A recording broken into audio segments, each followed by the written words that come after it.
నమస్కారం ఘంటారావానికి స్వాగతం ముందుగా ప్రధాన అంశాలు ఎర్రకోటపై 11వసారి జెండా ఎగురవేసిన ప్రధాని మోదీ ప్రజలందరి సంకల్పంతోనే వికసిత భారత్ సాధ్యమని వ్యాఖ్య 5 ఏళ్ల తర్వాత ఏపీకి మళ్లీ స్వేచ్ఛ వచ్చిందన్న చంద్రబాబు రాష్ట్ర పునర్నిర్మాణాన్ని దీక్షలా చేపడతామని ప్రకటన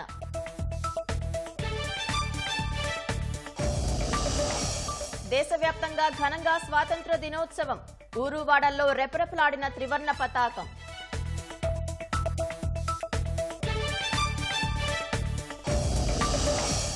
అన్నా క్యాంటీన్ ప్రారంభోత్సవంలో అన్నం వడ్డించిన సీఎం పేదల కడుపు నింపడంలోనే సంతోషముందని వెల్లడి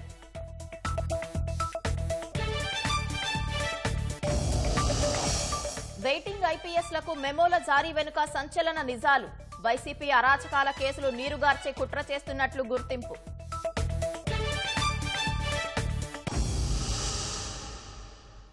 నూట 40 కోట్ల మంది సంకల్పించుకుని ఒకే దిశలో ముందడుగు వేస్తే 2047 నాటికి భారత్ అభివృద్ధి చెందిన దేశంగా మారుతుందని ప్రధాని నరేంద్ర మోదీ ఉద్ఘాటించారు. భారత్ను తయారీ రంగానికి కేంద్ర బిందువుగా తీర్చిదిద్దేందుకు విదేశీ పెట్టుబడులు అందిపుచ్చుకోవాలని రాష్ట్రాలను కోరారు. దేశంలో సెక్యులర్ సివిల్ కోడ్ అవసరాన్ని ప్రధాని నొక్కి చెప్పారు. దేశం ప్రథమం, జాతి హితమే సర్వోన్నతం అనే ఏకైక లక్ష్యంతోనే తమ ప్రభుత్వం సంస్కరణలు అమలు చేస్తున్నట్లు తెలిపారు. 2036లో ఒలింపిక్స్ నిర్వహణకు ప్రయత్నిస్తున్నట్లు ప్రకటించారు.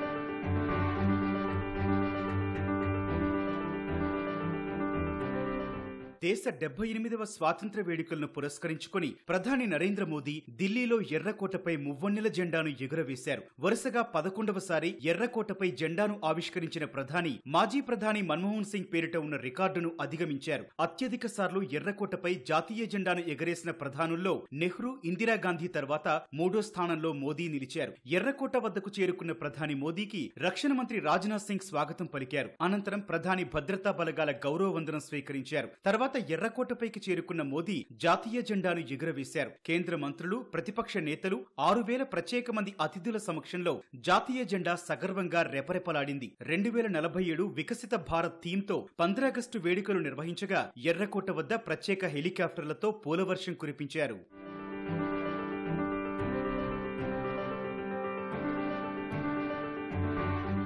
అనంతరం ఎర్రకోట నుంచి జాతిని ఉద్దేశించి మాట్లాడిన ప్రధాని దేశ యువత వేగం కోరుకుంటున్నారని చెప్పారు. అనేక విదేశీ సంస్థలు భారత్లో పెట్టుబడులు పెట్టాలని కోరుకుంటున్నాయన్న ఆయన ఈ అవకాశాన్ని అందిపుచ్చుకునేలా పాలసీలు రూపొందించుకోవాలని రాష్ట్రాలకు సూచించారు. Design for India, design for world నినాదంతో భారత్ను తయారీ రంగానికి హబ్ గా మార్చాలని కోరారు. ఇది మన దేశ స్వర్ణయుగంగా అభివర్ణించిన ప్రధాని ప్రస్తుతం ఉన్న 140 కోట్ల మంది సంకల్పించుకుని ఒకే దిశలో అడుగేస్తే 2047 నాటికి వికసిత్ భారత్ లక్ష్యాన్ని సాధించవచ్చన్నారు. हम 2047 विकसित भारत का लक्ष्य प्राप्त कर सकते हैं. विकसित भारत 2047 इसके पीछे कठोर परिश्रम चल रहा है और हमने देशवासियों से सुझाव मांगे. हर देशवासी का सपना उसमें प्रतिबिंबित हो रहा है. हर देशवासी का संकल्प उसमें झलकता. कुछ लोगों ने कहा कि दुनिया का स्किल कैपिटल बनाने का सुझाव सामने रखा. कुछ लोगों ने भारत को मैन्युफैक्चरिंग का ग्लोबल हब बनाने का सुझाव दिया. कुछ लोगों ने सुझाव दिया आत्मनिर्भर बनना चाहिए. कई लोगों ने कि हमारे देश में न्याय व्यवस्था में रिफॉर्म की बहुत बड़ी जरूरत है. कई लोगों ने लिखा कि कई ग्रीनफील्ड सिटीज बनाने की.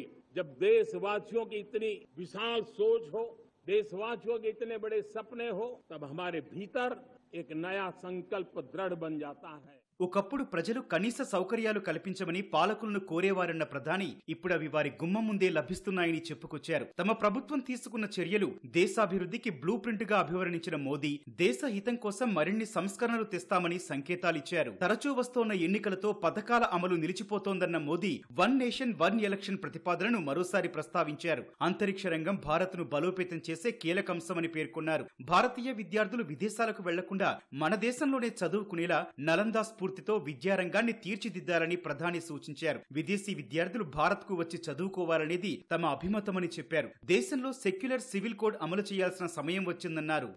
हमारे देश में सुप्रीम कोर्ट ने बार बार यूनिफॉर्म सिविल कोड को लेकर के चर्चा की है. अनेक बार आदेश दिए हैं क्योंकि देश का एक बहुत बड़ा वर्ग मानता है और उसमें सच्चाई भी है। जिस सिविल कोड को हम लेकर के जी रहे हैं वो सिविल कोड सचमुच में तो एक प्रकार का कम्युनल सिविल कोड है, भेदभाव करने वाला सिविल कोड है। और इसलिए मैं तो कहूंगा अब समय की मांग है कि देश में एक सेकुलर सिविल कोड हो और तब जाकर के देश में धर्म के आधार पर जो भेदभाव हो रहे हैं, सामान्य नागरिक को जो दूरी महसूस होती है उससे हमें मुक्ति मिलेगी। మహిళలపై దాడులు చేసే వారిపై దర్యాప్తును వేగవంతం చేసి నిందితులకు కఠిన శిక్షలు విధిస్తేనే సమాజంలో నమ్మకం పెరుగుతుందని ప్రధాని సూచించారు. భారత్ అభివృద్ధి పొరుగు దేశాలకు ముప్పు కాదని, తమది బుద్ధుడు విధానాలను పాటించే దేశమని ఆయన వివరించారు. బంగ్లాదేశ్లో పరిస్థితులు త్వరగా మెరుగుపడాలని మోదీ ఆకాంక్షించారు. बांग्लादेश में जो कुछ भी हुआ है उसको लेकर पड़ोसी देश के नाते चिंता होना इसको समझ सकता हूं। मैं आशा करता हूं कि वहां पर हालात जल्द ही सामान्य होंगे। खास करके 140 करोड़ देशवासियों की चिंता कि वहां हिंदू, वहां के अल्पसंख्यक, उस समुदाय की सुरक्षा सुनिश्चित हो। भारत हमेशा चाहता है कि हमारे पड़ोसी देश सुख और शांति के मार्ग पर चले। शांति के प्रति हमारा कमिटमेंट है, हमारे संस्कार है। हम आने वाले दिनों में बांग्लादेश की विकास यात्रा में हमेशा हमारा शुभचिंतन ही रहेगा. ప్రపంచానికి అన్నం పెట్టే స్థాయికి భారత్ ఎదగాలని మోదీ ఆకాంక్షించారు. ఒలింపిక్స్ లో భారత జెండాను రెపరెపలాడించిన క్రీడాకారులకు అభినందనలు తెలిపారు. 2036లో ఒలింపిక్స్ కు భారత్ ఆతిథ్యం ఇవ్వాలన్న కలను సాకారం చేసేందుకు ప్రయత్నిస్తున్నట్టు చెప్పారు.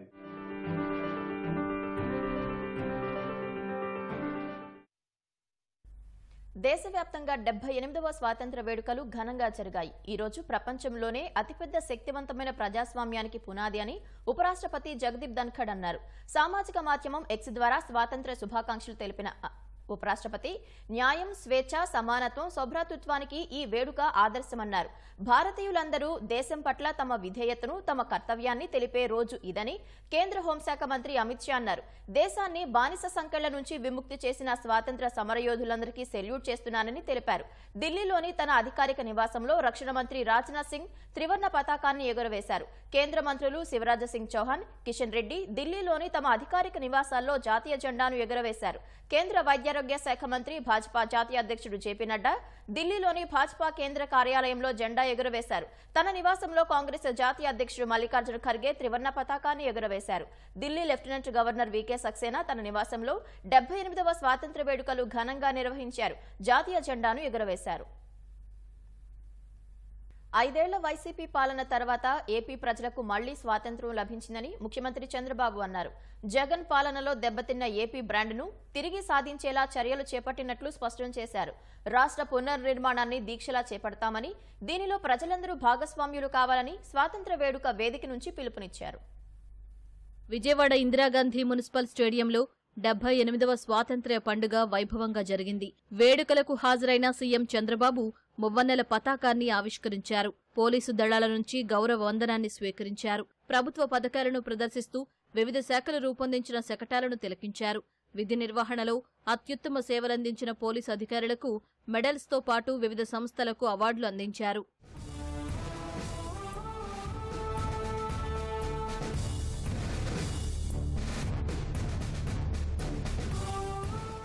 ఒక్క ఛాన్స్ అంటూ అధికారంలోకి వచ్చిన గత పాలకులు రాష్ట్రాన్ని విధ్వంసం చేసి అన్నింటినీ దోచేశారని సీఎం చంద్రబాబు విమర్శించారు. కూటమి ప్రభుత్వంపై ఎన్నో ఆశలు పెట్టుకున్న ప్రజలకు న్యాయం చేస్తామని హామీ ఇచ్చారు. 2019లో వచ్చిన ఎన్నికల ఫలితాలు రాష్ట్రాన్ని చీకటిమయం చేశాయి. ఒక్క ఛాన్స్ పేరుతో అధికారంలోకి వచ్చిన పాలకులు కని విని ఎరుగని విధ్వంసాన్ని సృష్టించారు. 5 ఏళ్ల చీకటి పాలనతో విసిగిపోయిన ప్రజల్లో చైతన్యం వెల్లువెత్తింది. 2024 సాధారణ ఎన్నికల్లో నిశ్శబ్ద విప్లవంతో అసాధారణ విజయంతో కూటమికి పట్టం కట్టారు. కొత్త ప్రభుత్వంపై ఎన్నో ఆశలు పెట్టుకున్నారు. వాటిని నెరవేర్చేందుకు ప్రభుత్వం దృఢ సంకల్పంతో ఉందని మేము తెలియజేస్తున్నాం. గత 5 ఏళ్లు ప్రజలు ఏ స్వేచ్ఛా స్వాతంత్రాలు కోల్పోయి క్షోభను అనుభవించారో ప్రజలకు ఆ స్వేచ్ఛను తిరిగి అందించేందుకు కట్టుబడి ఉంటామని ఈ స్వాతంత్ర దినోత్సవ వేడుకల సాక్షిగా ప్రకటిస్తున్నాను. ఒక రకంగా చెప్పాలంటే ఆంధ్రప్రదేశ్ రాష్ట్ర ప్రజలకు మళ్లీ 5 ఏళ్ల తర్వాత స్వాతంత్రం లభించింది. సంక్షేమం, అభివృద్ధి 2 కళ్లుగా పాలనకు శ్రీకారం చుట్టాం. గత ప్రభుత్వం నిర్వీర్యం చేసిన వ్యవస్థల్ని యాక్టివేట్ చేస్తున్నాం.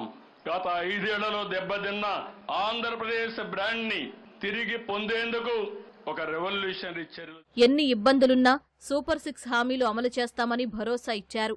సవాళ్లను అధిగమించి పోలవరం, అమరావతిని పూర్తి చేస్తామన్నారు. పేదల జీవితాలు మార్చాలని బాధ్యతలు చేపట్టిన తొలి రోజే 5 కీలక అంశాలపై సంతకాలు చేసి మాట నిలబెట్టుకున్నాం. మాది పేదల ప్రభుత్వం. అందుకే ఎన్ని ఆర్థిక సమస్యలున్నా ఇచ్చిన మాట నిలబెట్టుకోవడం ప్రకారం పింఛన్లు పెంచి ఇవ్వాలని నిర్ణయం తీసుకుని అమలు చేశాం. ఉచిత ఇసుక విధానం అమల్లోకి తెచ్చాం. ప్రభుత్వ ఆసుపత్రులను బలోపేతం చేస్తాం. గత ప్రభుత్వం పెట్టిన ఆరోగ్యశ్రీ బిల్లులు బకాయిలు దశల వారీగా చెల్లిస్తున్నాం. గత ప్రభుత్వ అసమర్థకు దెబ్బతిన్న పోలవరం ప్రాజెక్టును కూడా మళ్లీ ఘాటిలో పెట్టి ముందుకు తీసుకెళ్తాం. వికసిత భారత్తో పాటు వికసిత ఆంధ్రప్రదేశ్ 2047 లక్ష్యంగా పనిచేస్తున్నామని చంద్రబాబు తెలిపారు. రాష్ట్ర సమగ్రాభివృద్ధి కోసం నిర్దిష్టమైన విధానాలతో పాలన సాగించబోతున్నాం. నూతన ఆలోచనలతో 15% వృద్ధి రేటు సాధించడమే లక్ష్యంగా దృఢ సంకల్పంతో అడుగులేస్తున్నాం. మా ప్రభుత్వం లా అండ్ ఆర్డర్కు అత్యంత ఎక్కువ ప్రాధాన్యత ఇస్తుంది. ఈ విషయంలో జీరో టాలరెన్స్ అని స్పష్టం చేస్తున్నాను. రాష్ట్రంలో పెట్టుబడులు రావాలంటే శాంతి భద్రతలు ఉండాలి. నేరస్తులు రాజకీయ ముసుగులో వచ్చి రౌడీజం చేస్తే ఉపేక్షించేది లేదు. మా ప్రభుత్వంలో ఎటువంటి రాజకీయ కక్ష సాధింపులకు తావులేదు. కానీ తప్పు చేసిన వారిని ఎట్టి పరిస్థితుల్లో ఉపేక్షించే అవకాశమే లేదని ఈ వేదిక మీద నుంచి ప్రకటిస్తున్నా.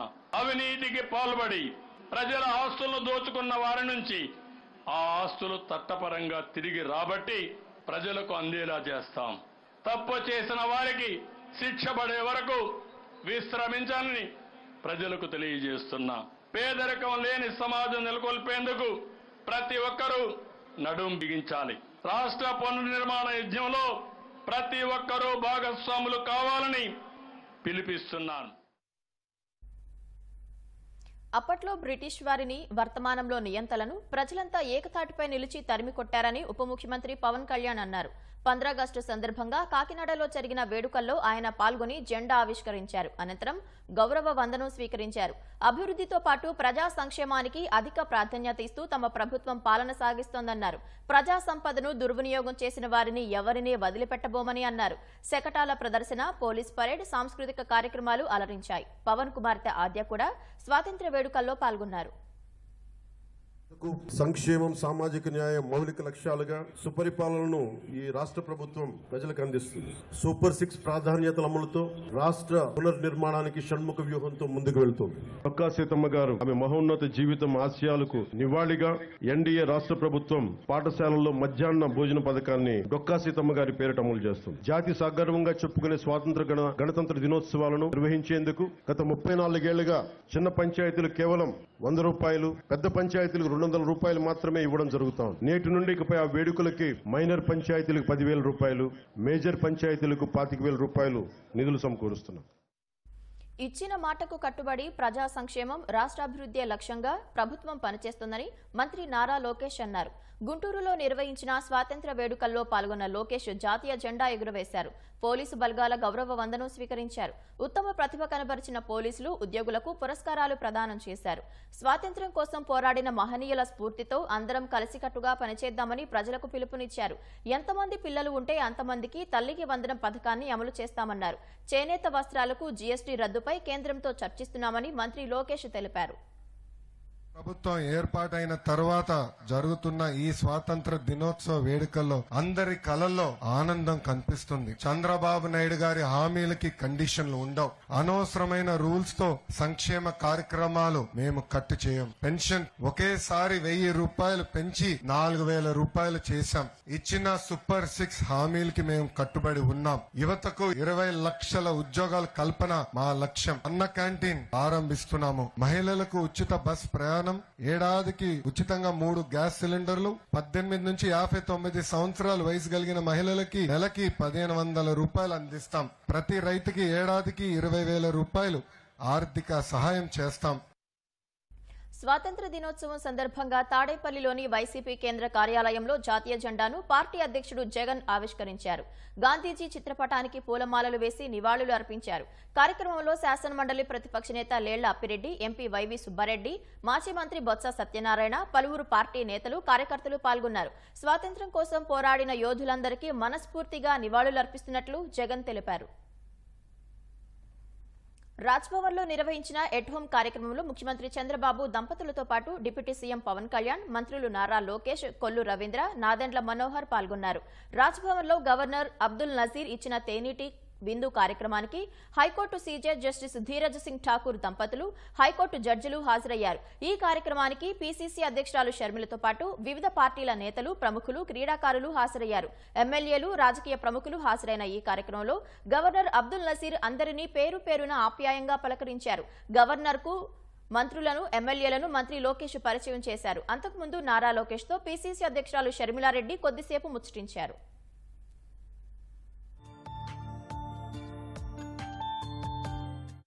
పేదలకు కడుపు నిండా అన్నం పెడితే కలిగే మానసిక ఆనందం ముందు ఏం చేసినా తక్కువేనని ముఖ్యమంత్రి చంద్రబాబు అన్నారు. ఆంధ్రుల అన్న ఎన్టీఆర్ పుట్టిన ప్రాంతమైన కృష్ణా జిల్లా గుడివాడలో అన్న క్యాంటీన్లను పునః ప్రారంభించిన సీఎం పేదవాడి ఆకలి తీర్చేందుకే మళ్లీ ఈ కార్యక్రమం తీసుకొచ్చామన్నారు. నాడు ఎన్టీఆర్ ఎంతో ముందు చూపుతో తిరుమలలో అన్నదానం ట్రస్ట్ ఏర్పాటు చేశారని, ఇప్పుడు అదే పంథాలో అన్న క్యాంటీన్ కోసం ట్రస్ట్ తీసుకొచ్చామన్నారు. ప్రతి ఒక్కరూ దీనికి సాయం చేయాలని సీఎం పిలుపునిచ్చారు. తెలుగుదేశం పార్టీ వ్యవస్థాపకుడు అన్న ఎన్టీఆర్ సొంత నియోజకవర్గం కృష్ణా జిల్లా గుడివాడలో అన్నా క్యాంటీన్లను ముఖ్యమంత్రి చంద్రబాబు పునః ప్రారంభించారు. ఎన్టీఆర్ పుట్టి పెరిగిన ప్రాంతంలో ఆకలితో అలమటించే పేదలెవరూ ఉండరాదన్న సీఎం అందుకే గుడివాడలో 3 క్యాంటీన్లు ఏర్పాటు చేసినట్లు తెలిపారు. అవసరమైతే మిగిలిన ప్రాంతాల్లో మరిన్ని ఏర్పాటు చేస్తామన్నారు. ముఖ్యమంత్రిగా ఇన్నేళ్లలో ఎన్నో వినూత్న పథకాలు తెచ్చినా, ఎన్నో కార్యక్రమాలు ప్రారంభించినా పేదవాడి కడుపు నింపే అన్నా క్యాంటీన్లు ప్రారంభించినప్పుడు వచ్చే సంతోషం మరెందులోనూ రాలేదన్నారు. సతీమణి భువనేశ్వరితో కలిసి అన్నా క్యాంటీన్ ప్రారంభించిన ఆయన పేదలు, రోజువారీ కూలీలతో కలిసి అక్కడే భోజనం చేశారు. వారి కష్టసుఖాలు అడిగి తెలుసుకున్నారు. ఏ వ్యక్తి అయినా పేదలకు కడుపు నిండా తిండి పెట్టగలిగితే దానికంటే జీవితంలో ఏది సాటిస్ఫాక్షన్ ఎక్కువగా ఇవ్వదని మరొక్కసారి మీకు అందరికీ తెలియజేస్తున్నా. అలాంటి కార్యక్రమానికి ఈరోజు శ్రీకారం చుట్టాం. ఈ ప్రదేశం కూడా ఎన్టీ రామారావు గారు పుట్టిన స్థలం, మొదటిసారి ఎమ్మెల్యే అయిన నియోజకవర్గం గుడివాడ. తెలుగుదేశం పార్టీ ఎప్పుడూ గుడివాడకు రుణపడి ఉంటుంది, దాంట్లో అనుమానమే లేదు. ఫౌండర్ మెంబర్ యొక్క నియోజకవర్గం ఈ కాన్స్టిట్యున్సీ.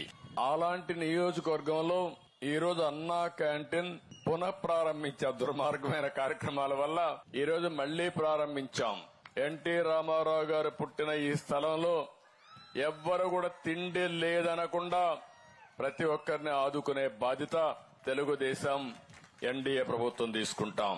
4వ నేను ముఖ్యమంత్రి. ఎన్నో కార్యక్రమాలు చేశాను. ఆ కార్యక్రమాలన్నింటికంటే కూడా ఇలాంటి మంచి కార్యక్రమానికి శ్రీకారం చుట్టిన దానికి నా మనసుకు ఎంతో సంతోషంగా ఉంది. రెక్కాడితే గాని డొక్కాడని బడుగు జీవులకు నిత్యం ఉపాధి కోసం పల్లెల నుంచి పట్నాలకు వచ్చే పేద కూలీలకు అన్నా క్యాంటీన్లు ఎంతో ఉపయోగకరమని సీఎం చంద్రబాబు అన్నారు. రాష్ట్ర వ్యాప్తంగా 203 క్యాంటీన్లు పెడితే జగన్ దుర్మార్గంగా పేదల కడుపు మీద కొట్టారని విమర్శించారు. రుచికి, శుచికి అధిక ప్రాధాన్యమిస్తున్నామని చంద్రబాబు తెలిపారు. పేదలకు అన్నం పెట్టడానికి ఏడాదికి 200 కోట్లు ఖర్చవుతుందని, ఆ మాత్రం ప్రభుత్వం భరించే శక్తి ఉన్నా ప్రజలందరినీ దీనిలో భాగస్వాములు చేయాలన్న ఉద్దేశంతోనే అన్నా క్యాంటీన్ ట్రస్ట్ ఏర్పాటు చేసినట్లు చంద్రబాబు తెలిపారు. నందమూరి తారక రామారావు గారు మొట్టమొదటిసారిగా ముఖ్యమంత్రి అయినప్పుడు తిరుపతికి వచ్చి అన్నదానానికి శ్రీకారం చుట్టాడు. ట్రస్ట్ కూడా పెట్టాడు. దీనివల్ల ₹1 టీటీడీ నిధులు పెట్టకుండా వచ్చే డబ్బులతోనే 1,00,000 మందికి అన్నం పెడుతున్నారంటే అది ఆ మహానాయకుడు చూపించిన స్ఫూర్తి. నేను ఒకటే ఆలోచించేది, ప్రభుత్వం పెట్టగలుగుతాం. నా ఆలోచన ఈ రోజు మీ దగ్గర నుంచే స్వచ్ఛందంగా సేవాభావంతో పనిచేసే దాతల ముందుకు రావాల్సిన అవసరం ఉంది. అందుకే ఈ రాష్ట్రంలో ఉండే అందరికీ పిలిపిస్తున్నా, స్వచ్ఛందంగా ముందుకొచ్చి మీరిచ్చే విరాళాల ద్వారా అన్నా క్యాంటీన్ రన్ చేసి ఇది శాశ్వతంగా నిరంతరం కొనసాగించే కార్యక్రమం కింద ఒక అటానమస్ గా తయారు చేయాలని నా సంకల్పం. ప్రతిరోజు ఉదయం సాయంత్రం డీజీపీ కార్యాలయంలో సంతకం చేయాల్సిందేనని వెయిటింగ్లో ఉన్న ఐపీఎస్ అధికారులకు మెమో జారీ చేయడం వెనుక కీలక పరిణామాలు జరిగినట్లు తెలుస్తోంది. వైసీపీ అధికారంలో ఉన్నప్పుడు ఆ పార్టీకి ఊడిగం చేస్తూ ప్రతిపక్షాలపై అరాచకాలకు తెగబడిన కొందరు ఐపీఎస్ అధికారులు కూటమి ప్రభుత్వం పోస్టింగ్ ఇవ్వకుండా పక్కన పెట్టినా పద్ధతి మార్చుకోలేదు. వైసీపీ హయాంలో సాగిన అక్రమాలు, అరాచకాలపై కూటమి ప్రభుత్వం విచారణకు ఆదేశించిన కేసులను నీరుగార్చేలా వెయిటింగ్లో ఉన్న ఐపీఎస్లు కుట్ర చేస్తున్నట్లు డీజీపీ కార్యాలయం గుర్తించింది. కేసుల విచారణ చేస్తున్న అధికారులు సిబ్బందిని పిలిపించుకొని మాట్లాడుతున్నారని నిఘా విభాగం నిర్ధారణకు వచ్చింది. విచారణను తప్పుదోవ పట్టించేలా అధికారులను ప్రభావితం చేస్తున్నట్లు డీజీపీ కార్యాలయానికి నివేదించింది. వివిధ కేసుల్లో తమ పాత్రను, వైసీపీ పెద్దల వ్యవహారాన్ని తక్కువ చేసి చూపించేలా ఒత్తిడి చేస్తున్నారని అంచనాకు వచ్చారు. కొన్ని కేసుల్లో జరుగుతున్న అంతర్గత విచారణను తప్పుదోవ పట్టించేందుకు కూడా ప్రయత్నాలు చేసినట్లు తేల్చారు. ఈ అంశాలన్నింటిపై రాష్ట్ర ప్రభుత్వానికి నిఘా విభాగం నివేదిక ఇచ్చింది. ఈ విషయాలు తెలుసుకుని ప్రభుత్వ పెద్దలు షాక్ అయ్యారు. వెయిటింగ్ లో ఉన్న ఇప్పటికీ వైసీపీకి అనుకూలంగా పనిచేస్తుండడాన్ని తీవ్రంగా పరిగణించింది. దర్యాప్తునకు ఆటంకం కలిగించే ప్రయత్నాలను సహించే ప్రసక్తే లేదని ప్రభుత్వం స్పష్టం చేసింది. వెయిటింగ్ లో ఉన్న ఐపీఎస్ల కుట్రలకు అడ్డుకట్ట వేయాలని నిర్ణయించిన డీజీపీ కార్యాలయం విరుగుడు చర్యలు చేపట్టింది. ప్రతిరోజు ఉదయం 10 గంటలకు డీజీపీ ఆఫీసుకు వచ్చి సంతకం చేయాలని, సాయంత్రం వరకు అక్కడే ఉండాలని నిర్దేశించింది.